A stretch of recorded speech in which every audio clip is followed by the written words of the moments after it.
दोस्त नमस्कार प्रणाम। हमारी जय माता दी भोजपुरी में आप सभी का स्वागत है। तो जितनी बहना कमेंट करती हैं उनको हमारी तरफ से शुभ प्यार, और जो हमारे गाना पसंद करती हैं उनको हमारी तरफ से पूरा प्यार।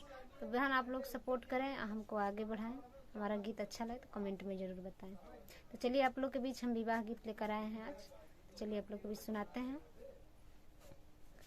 सुखी गईले ताला हो, सुखी गईले पोखरा, रे सुखी गईले धोबिया का घाट रे ललनवा, रे सुखी गईले धोबिया का घाट रे ललन। सुखी गईले ताला सुखी गईले पोखरा, रे सुखी गईले धोबिया का घाट रे लालनवा, रे सुखी गईले धोबिया का घाट रे लालनवा।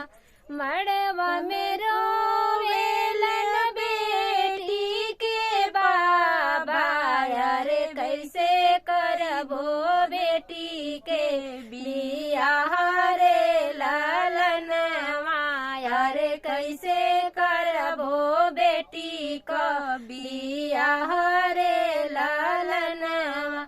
मड़वा में रोवेले बेटी के पापा, रे कैसे करबो बेटी के बियाह रे लालनवा, रे कैसे करबो बेटी का बियाह रे लालनवा।